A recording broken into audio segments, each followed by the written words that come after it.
Good evening.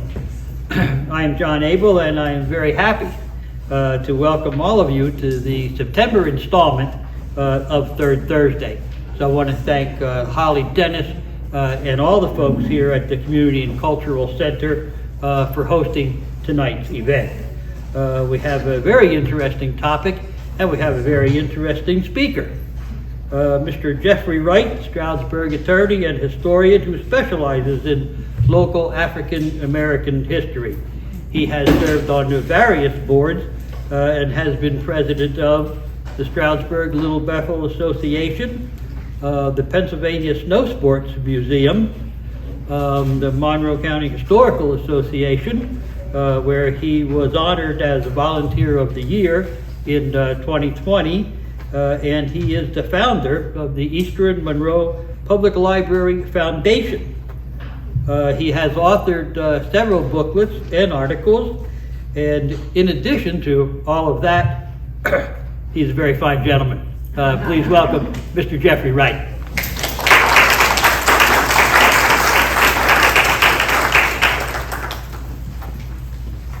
Thank you, John. If for some reason you can't hear me, let me know.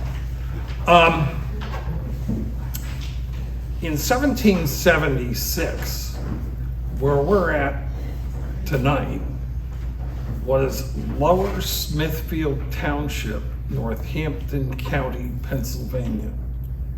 And in that year, Colonel Robert Levers was the Prothonotarian Clerk of Courts for Northampton County, and he read the Declaration of Independence to the crowd in the square where the courthouse was at that time in Easton. He read a document that said all men are created equal with certain inalienable rights, including the rights to life, liberty, and the pursuit of happiness. 11 years later, another document comes out, which starts out, "We the people, in order to create a more perfect union, create a constitution." Some mumbo jumbo in that. More perfect? More perfect than the Declaration? No. More perfect than the Articles of Confederation. But it's a way of saying what we've done is not perfect. And it wasn't. Because the black man was not given any rights by that Constitution. He had certain rights in states. In Pennsylvania here, he had the right to own property, which you can see by some of the stuff in that booklet. And he had the right to vote for a brief period of time, but the Pennsylvania legislature decided to take it away.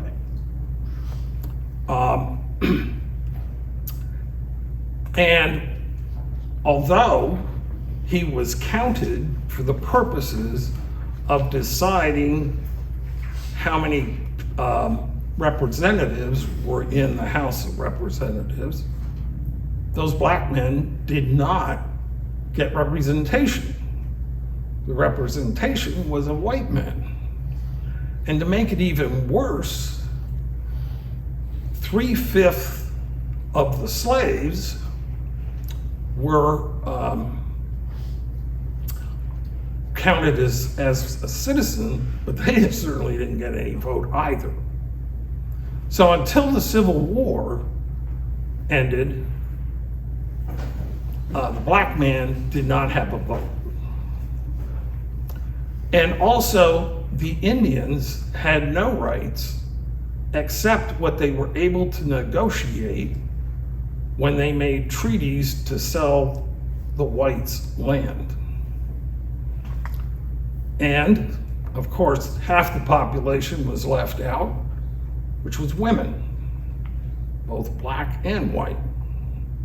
And they didn't get that right until 1919, if I recall correctly, But they got back at the men a little bit because they prohibited the drinking of liquor for a short period of time. My purpose in that is to show you just how badly Indians and African Americans were treated. How did I get into this? What's a white guy up here talking about African Americans? Well, I was asked when Little Bethel became a concern about getting it restored by Margaret Wyckoff Wells and Madeline and Walter Washington to serve on the board. And also I had remembered from my days on the board at the Monroe County Historical Association that a young man by the name of Raymond Morris was working on his master's degree at ESU. And the master's degree was on the subject using the 1790 census, which showed that the largest concentration of blacks in Northampton County were here, right where we're at in the Smithfield townships. So I kept that in mind. I've been researching family history and local history and writing since I was 12 years old. This experience with working with Little Bethel has allowed me to grow quite a bit and to understand a little more of the black situation. My son invited me to go to Hampton Plantation, which is outside of Baltimore. It's a national park property. And what I learned was that plantation was not the typical agricultural plantation that we're used to. It was an industrial plantation. And during the Revolution, it manufactured cannons and cannonballs and used black labor slave labor to do that. This country, I came to the conclusion, would never have gotten to where it is today without the help of blacks. The language. When I was growing up, the polite word was colored. And then in the 1960s, when I was in college, it got changed to black. By the way, with the word colored, the C in NACP is colored. Now, the first board of the NACP was the majority white. So that's probably how that got there. Also, there's a women's organization, which I'm not sure the exact name. National Council. It has the word Negro in it. So that comes from an earlier period. Black does show up in one of the slides we'll see, is from the Schomburg Research Center for Black Culture in New York City. And so there they've used the word black. The other term in the 2000s seems to be African American. And we have the African American Museum of History and Culture, part of the Smithsonian in Washington, D.C. And we have the International African American Museum in Charleston, South Carolina. I concluded to use the term black. We have to identify people in some way, and I had asked the board of Little Bethel is what would be the best term to use, and they came up with black. So that's what I'm using. I coupled it with the word menacing because there is this mystery, I kind of call it, of Indians. And menacing is an Indian name. Can't prove anything about Indian connections, but it's out there.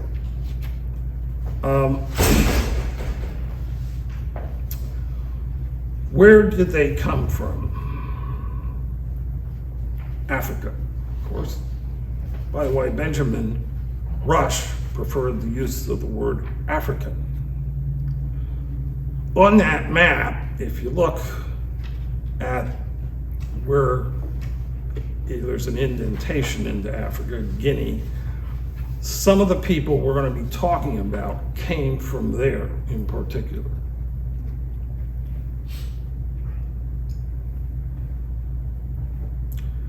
This is a diagram from the Schomburg Center, which shows how African slaves were quartered on the ship. They were chained. Why did that happen? They were chained in very close conditions. A good number of them died on the voyage over. This gives you another idea of where they came from. This is a large volume which I've donated to Stroudsburg Little Bethel, which shows, there's many maps in there, but shows where they came from in Africa, even on the east coast of Africa. And this shows where they were dispersed to in the Western Hemisphere. You can see there were 27,000 that were sent to northeastern US. However, I would say, because we're going to be dealing with the Dutch colony of New York, there was transshipment from these arrows that go to the Caribbean that came north to Manhattan as well. The Dutch had colonies in the Caribbean as well.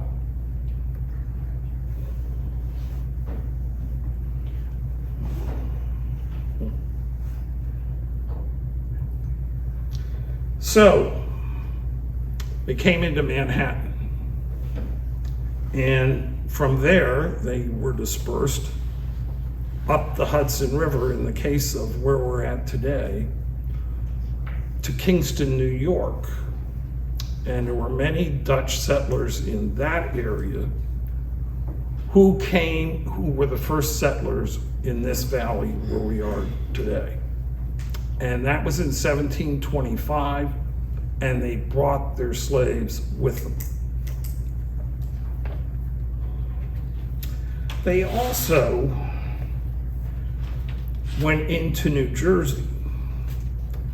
And down here in the bottom, you'll kind of see the word Somerset. You'll see Bedminster, which we hear about all the time, Bridgewater, Tewksbury. They came into that area as well, and that's really where the people in Stroudsburg came from, and then wandered up into what is Sussex here, which has been divided into Sussex and Warren, came into Knowlton Township. This is a valley situation too, so we can't confine ourselves to just Monroe County or Pennsylvania. It's the whole region from Port Jervis, New York to the Delaware Water Gap. You hearing me? Okay. And so they settled on the New Jersey side as well. We think of the river today as a barrier because there's a bridge at Delaware Water Gap, there's a bridge at Dingman's, there's a bridge at Milford. But in those days, it was a means of transportation. They could go up and down the river, and they could go across the river to visit family and friends.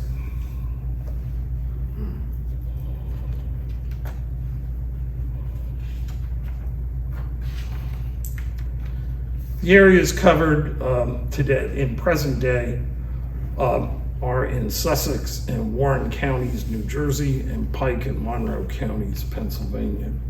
And it was an extended area that encompassed pretty much a triangle between Manhattan, Kingston, Stroudsburg, and back to Manhattan again. So it was a large area over which they migrated.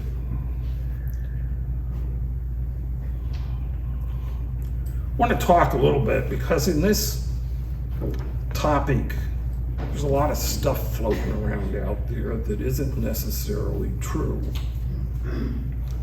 And we have to go to what are primary sources to have the a closer data to what was happening at that particular time. So that's why it's called primary source. One of the sources are the censuses of the United States, and the first one was in 1790. And on the screen, you can see that there's a place for the head of the family. If the person had slaves or all others, which all others was to be anybody other than Native American. Native Americans did not get counted until 1890. So the slaveholder's name would go there and the number would go at the end of the column. In some cases in this area, black families had an independent household, and they are listed as head of their family. So, and some of that I've tried to put forth in the stuff that's attached. And if you have any questions on that, we can talk about that. But in 1790, Northampton County ran all the way from south of Allentown, Bethel, and Easton to the New York state line. And 47% of the blacks were located right here. So the rest of them were spread throughout all that large area of Northampton County.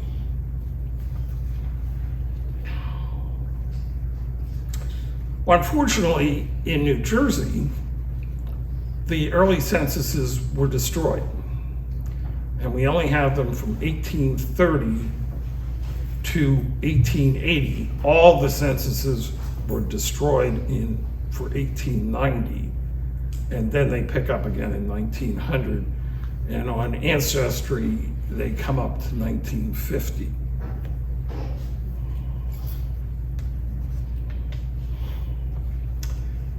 Yeah, I think we've covered that all other free persons was mainly blacks.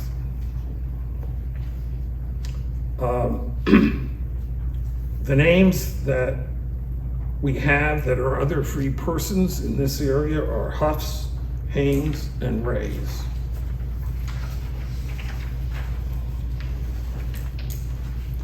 Why was that slave category there? I kind of touched on it in my introduction. The 3/5 compromise. 3/5 of slaves were to be counted for the disbursement of representatives to the House of Representatives. Now the slaves got no representation from that, the white man did. And likewise, with those free blacks, the white man got their voice too. So they were unrepresented for all intents and purposes because they couldn't vote. Was it just a number that was put in there? No Yes, names? no names, just numbers. After 1850, every individual gets a line. But before that time, only the head of household got a line.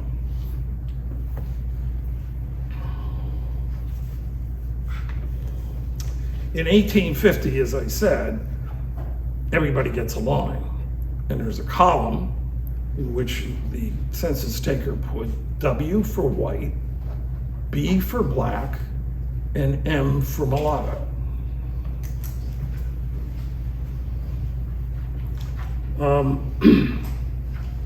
The other source of information are the tax records for Northampton County. And I'm not sure how clear, it's not coming up terribly clear on my screen here, but this is more detailed than I'm used to seeing out in central Pennsylvania. there's a column there that has bond servants in it.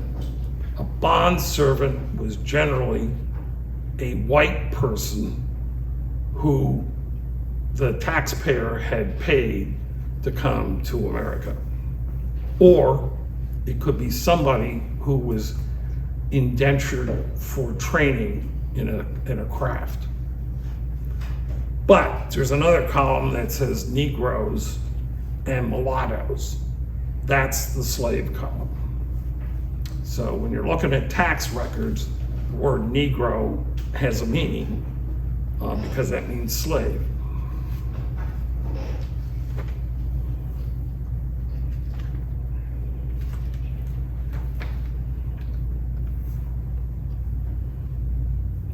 There is also the slave list, the 1780 slave list.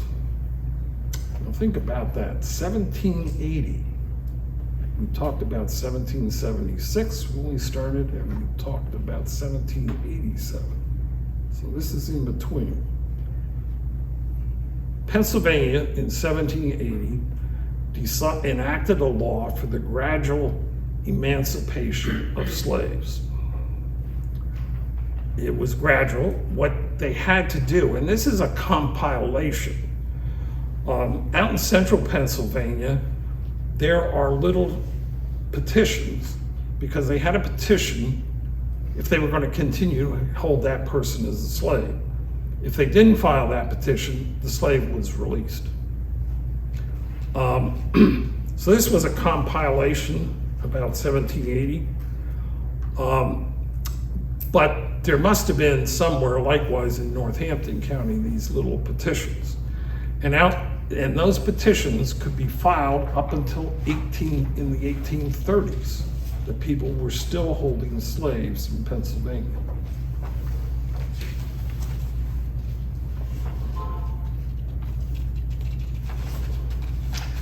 New Jersey, so we were before, and in 1780, the national government was under the Articles of Confederation yet.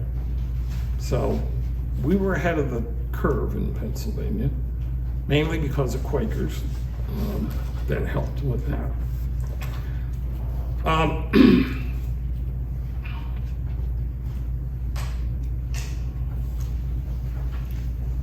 So that's the list for the area here. You can see, I think, if you can read them, John Van Camp, we'll go over these actually later on as we get down through here.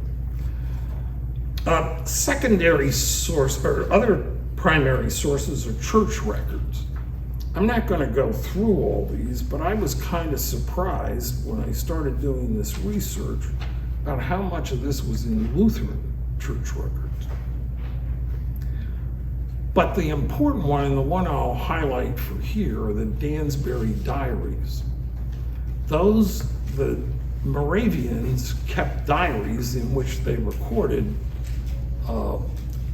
religious acts, but they also gave commentary on what was happening in the community around here.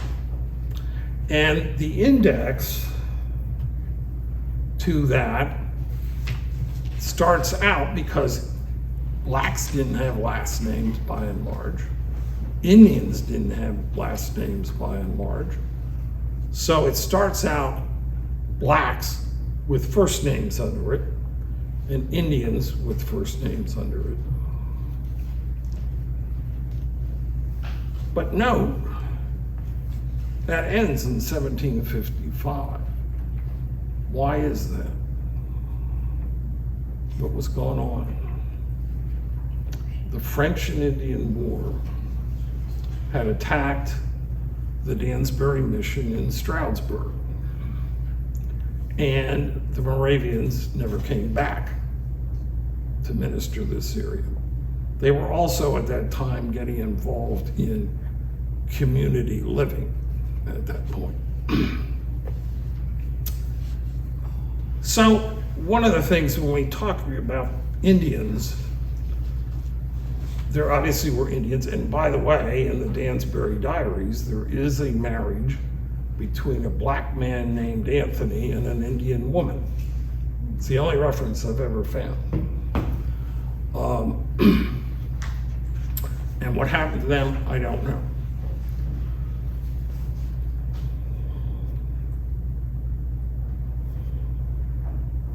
Secondary sources are the county histories and stuff. I'll highlight two under there. They're given less credence because they're written long after the events occurred.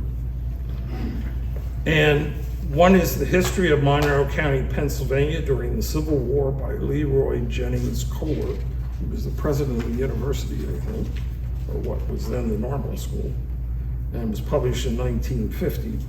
It has the list of the colored troops who came from Monroe County in it. It also discusses a lot of the attitudes and what was going on in this area at that time. Some of it was not terribly pretty. The other one is Researching African American Families in New Netherlands and the Colonial New York and New Jersey, published by the New York Genealogical and Biographical Record. It was by Henry B. Hoff. Mr. Hoff was not part of any of the Hoff families that were here that were black. I've talked to him on 2 occasions. He called me once, and I called him once, particularly on this issue. He called me on something else. But he gives the genealogies. He did the genealogical research. Only one of the families covered in there had descendants who came to Stroudsburg. The rest of them all went to the Ramapo Mountain area of New Jersey. And he traces those, as well as David Stephen Cohen, who wrote the Ramapo Mountain People, in which he discredits the notion that they were Indian because they had Dutch and French names. There was white in them from those Dutch and French people, but they intermixed with the blacks from Manhattan.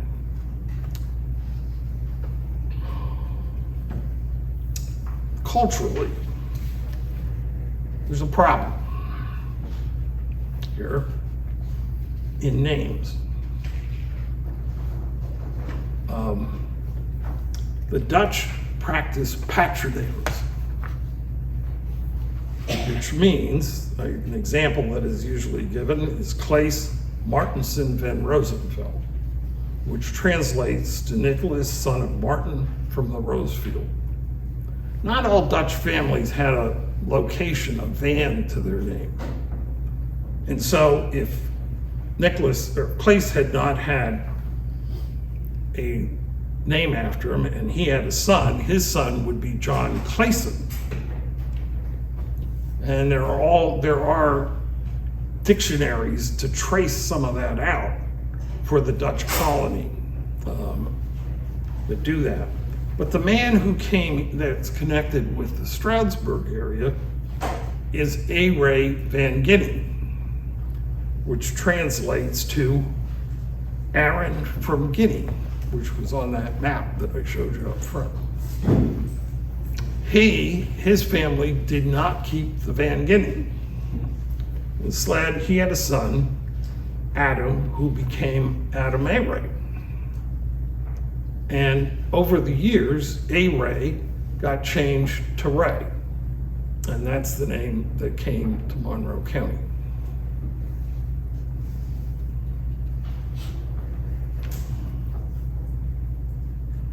One of the names that was used, Africans sometimes named their children after the day of the week on which they were born. So the name Quago means Wednesday in Akan and Asante. And so they started the Quago.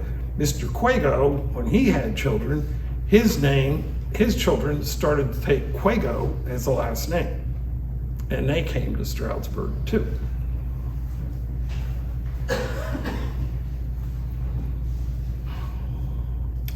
as I indicated, particularly with the Ramapo Mountain people, but I think it happened all over, there was mixing between the races, particularly the whites and the blacks.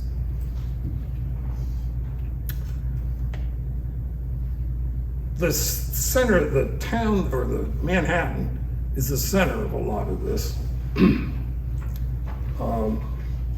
The Dutch colony was an economic colony. It was not about religious freedom or anything like that. They came to make money and trade with the Indians and trade with the Caribbean. They had a hard time attracting people to come over here. They did, to some, because they came to this valley. But they couldn't get more than a small group of people to come here. They tried indentured Europeans, and they said the heck with that. And so then they indentured Africans for a while. And actually, the Dutch West India Company freed 30 slaves in Manhattan and gave them small tracts of land, which is represented by the African American burial ground in Lower Manhattan.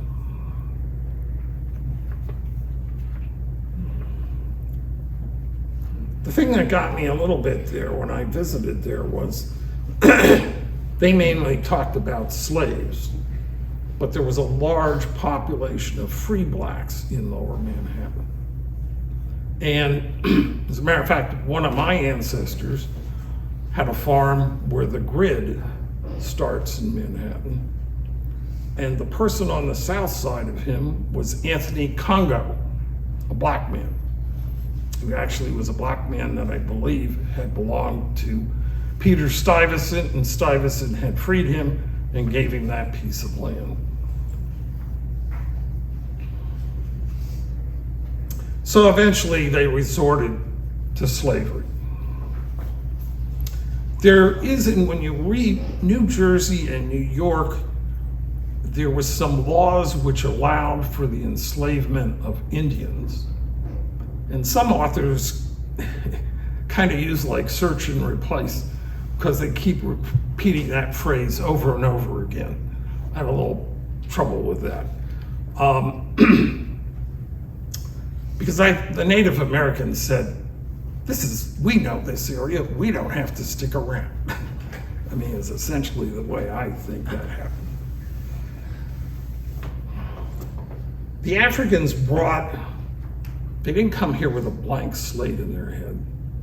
They had knowledge. In South Carolina, the rice industry was a big industry. The growing, the harvesting, and the processing was all known by the blacks. The white master got the money, but the blacks had the knowledge. The free blacks in Manhattan attended the churches, and those are some of the things that I've listed there. Some of the slaves were hired out. It was like a crew, and the master could hire them out to other people to be used for a specific task. In Philadelphia, in 1780, when that Emancipation Act came about, some people started to think, I gotta house and feed and protect that slave 12 months a year. If I gave him freedom, I could hire him back for the months that I need him and not have to pay him. One of the things that's interesting, both here and I've also seen this in the Philadelphia area, they may have freed the slave, but the slaves were free people in the white people in their former master's house. Part of that was for employment, But I also would like to think that the white people felt sorry and realized the situation.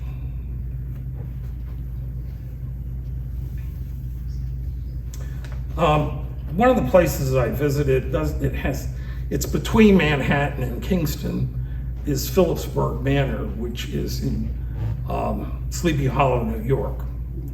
That was a plantation owned by the Phillips family.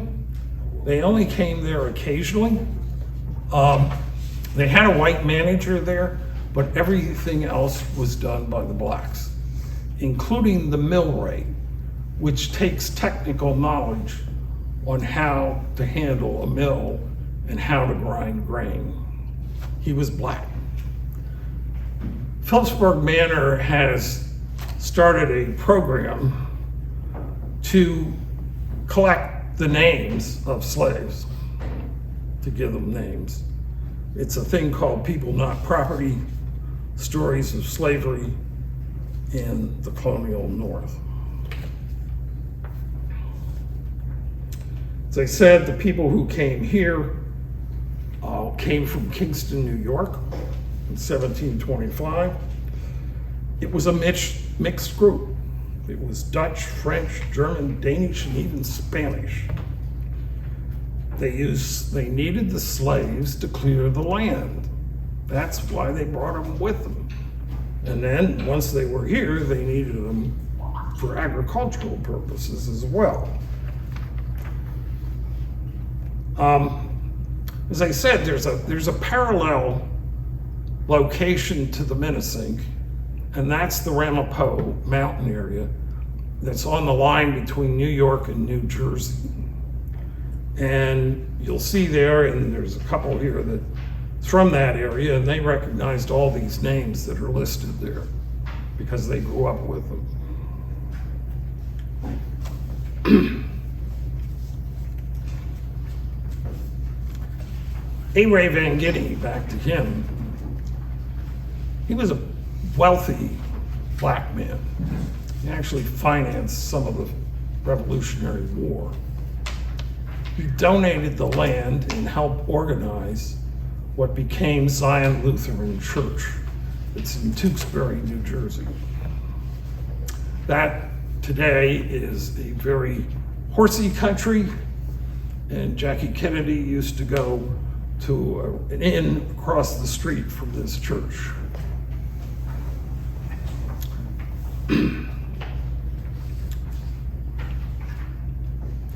The families that had slaves in this area were the Depew family, which founded Shawnee on both sides of the river. Nicholas Depew freed a slave, and those manumission records are on record in the Northampton County Courthouse. The Van Campen family came from Kingston, New York as well. Abraham Van Campen lived at Pequari, which is on the opposite side of the river from Shawnee. That is a architect's diagram of his house, which is very old and is owned by the Park Service now. His slaves lived, the reason I showed this side of the house, the front side is a lot fancier, but is to show the cellar windows, because that's where the slaves lived. And those two cellar doors on either side is how they gained entrance. This is a picture from the Phillipsburg Manor, which also shows a slave quarter in a basement and what it must have been like. Note the violin. I think somebody's pointing to the musical interest of the blacks.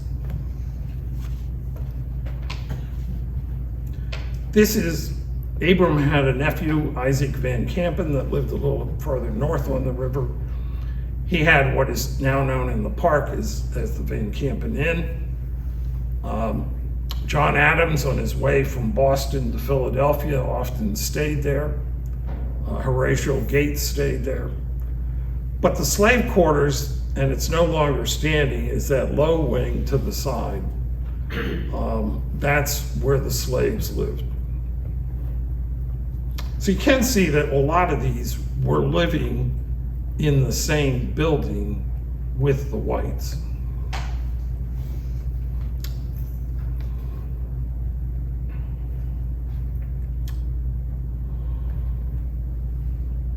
That's a picture painting by William Sidney Mott. It's actually a painting from Long Island, but that could very well have been on the Delaware River back in time.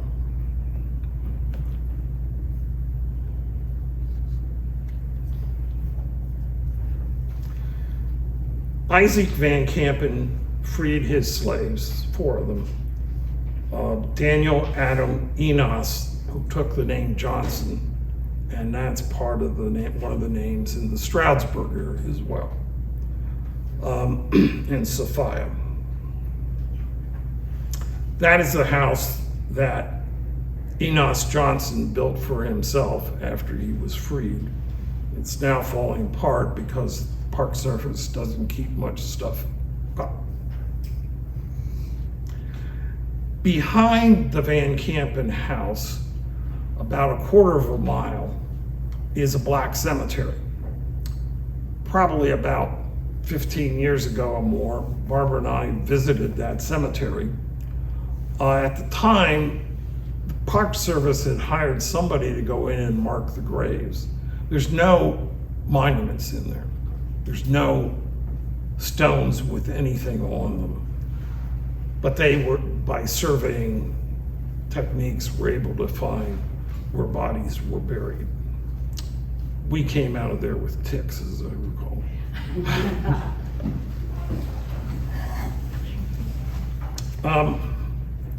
Benjamin Van Campen lived at Shawnee, had the mill at Shawnee.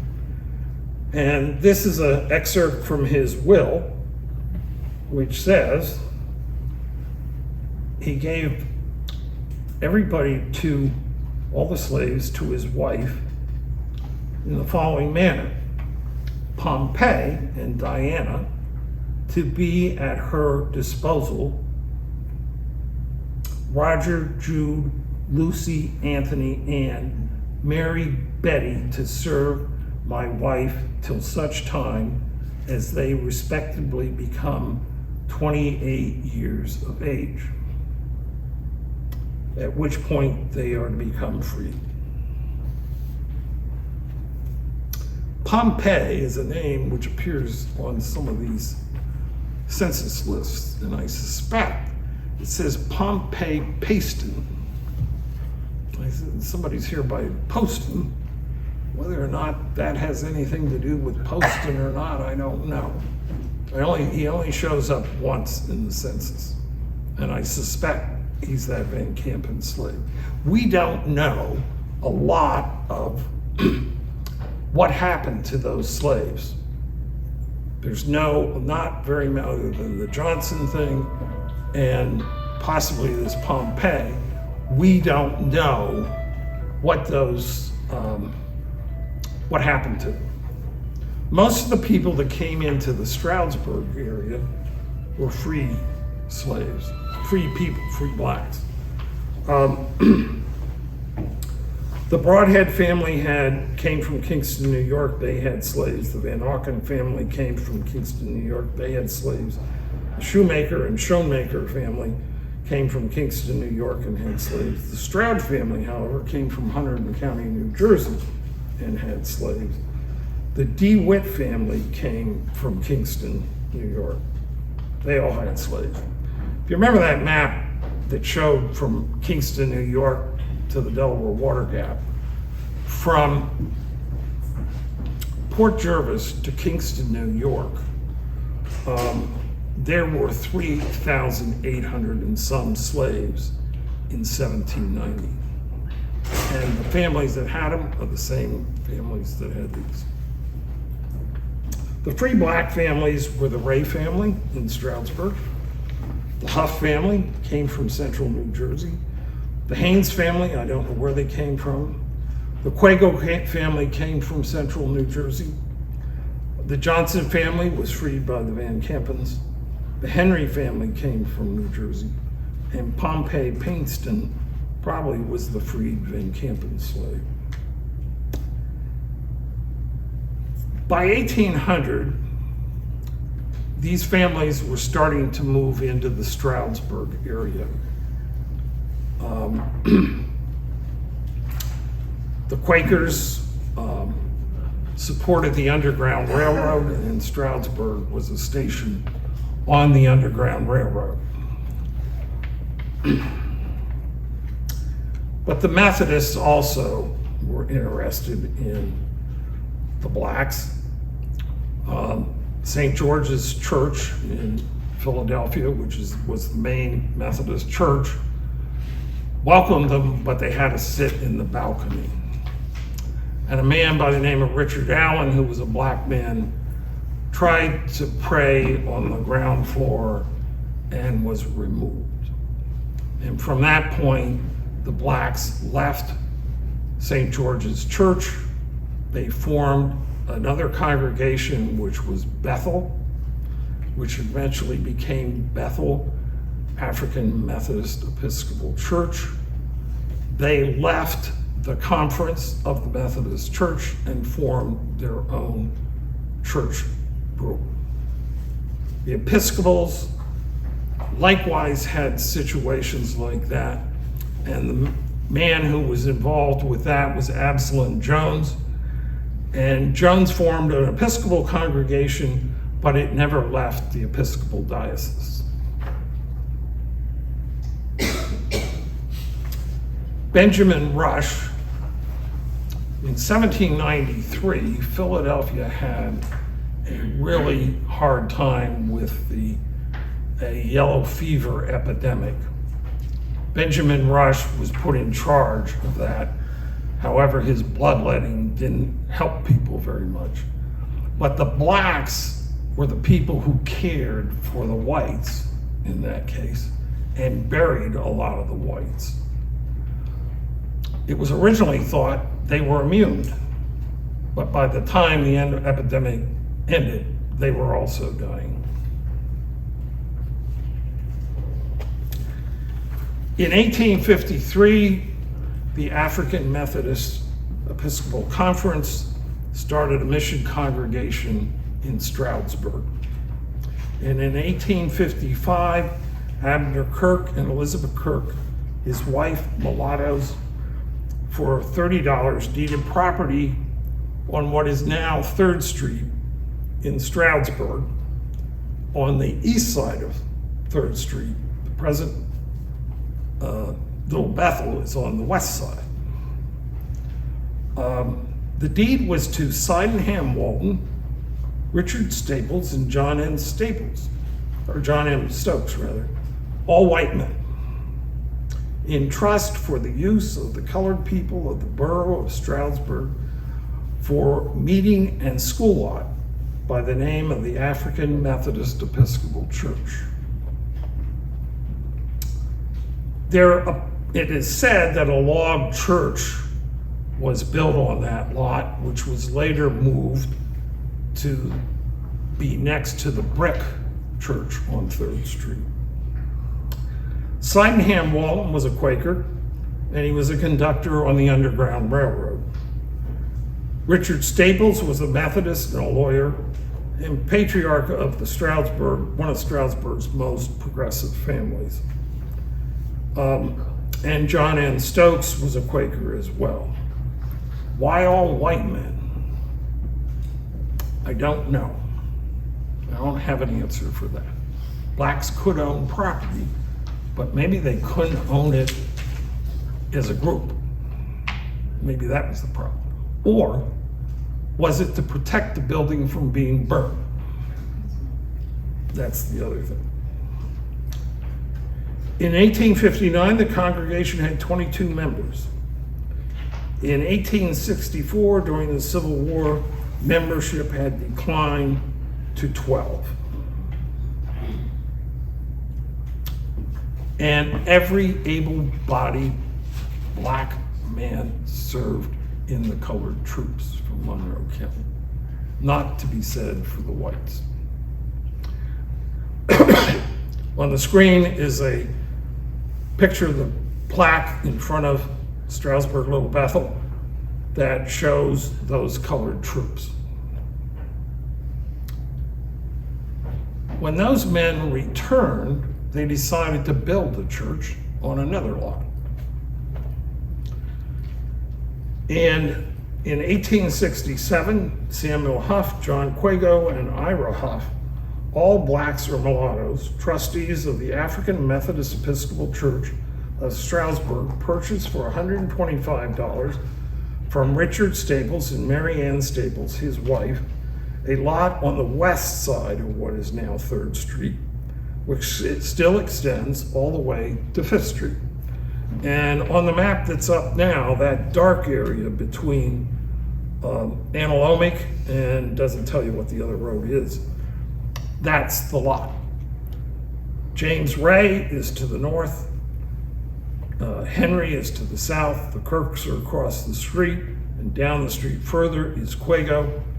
And I suspect that property that says R.S. Staples was that original lot, because I eventually found a deed where he was the last living trustee of that group. And I'm not sure that's legal today, but he became the owner of the lot and he sold it.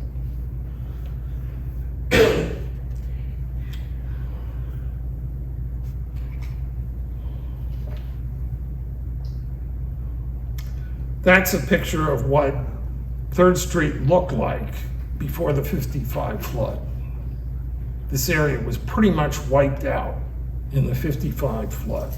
There's only one house that's left that was there prior to it. You can see Little Bethel a little bit on the extreme left. The vestibule is shown there.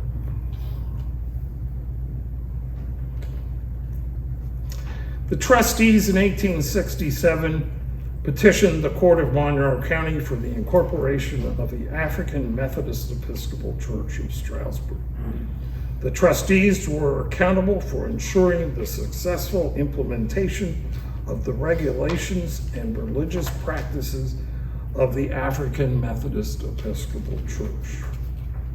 In 1881, the congregation had found on bad times, and the property was sold at sheriff's sale to William Wallace of Stroudsburg. During that period, the Fisk Jubilee Singers came to Stroudsburg to help raise money for the congregation to buy the land back.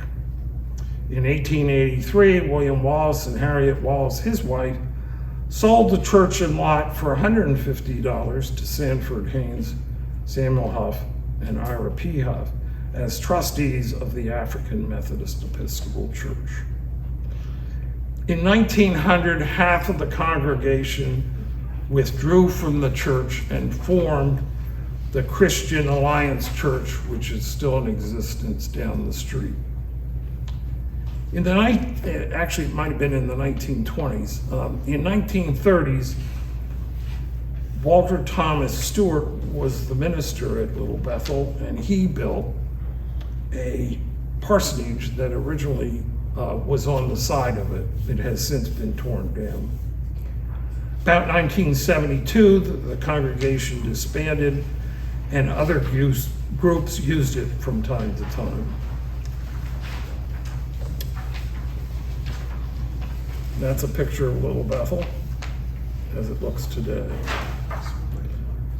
Some interesting facts. Those Huffs. Aaron Ogden Huff, and Ogden is a name that the Huff family uses as a name. He was in the first class of Lafayette College, and the college did not have a bell. So he trumpeted his classmates to class at 5 o'clock in the morning. He would later be there for the 50th reunion, but he trumpeted it at 9 o'clock.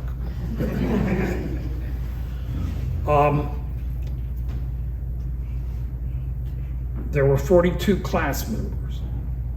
one of the things that gets interesting here is the president of the college was George Junkin, who was from central Pennsylvania. He had a daughter, Ellen, who ended up marrying Thomas Stonewall Jackson. And Aaron Ogden Huff named the daughter for her. So, you know, it's just hard to put together sometimes. You can't write this stuff. Right? He helped organize the first colored evangelical Lutheran church of Easton, Pennsylvania. I'm not sure he ever graduated from Lafayette, but obviously he was kept in the hearts of his classmates. And the sad thing, and Reverend Thomas, who couldn't be here tonight, has written some books on Lutherans and blacks. And it's sad that Aaron only had a job as a janitor. That's the sad story of this stuff. Little Bethel sponsored in its time a Boy Scouts troop in 1951. The Better Housing Council of Monroe County held meetings there, and the organization, the National Association for the Advancement of Colored People, was held there and organized in 1963, the Monroe County chapter. The picture on the screen at the moment is the only picture that I know of people from this group that we have. This is George and Viola Quago. George was born in Stroudsburg and was the son of John Quago, who served in the Civil War. These are pictures of someone young. The two on the left are from the Monroe County Historical Association. On the right are from the Stroudsburg Little Bethel Historical Association. Any questions? I guess I did take an hour. Very good job. Yeah. Where did you get those pictures from? The two pictures on the left are from the Monroe County Historical Association. They're actually the Smiths. They're Smith. That's what I thought. Yeah. I thought they were known. Yes. It was the Smith family. And the other two? The other two are from Stroudsburg Little Bethel. I think they just have come about over time. I have no idea the provenance of those pictures.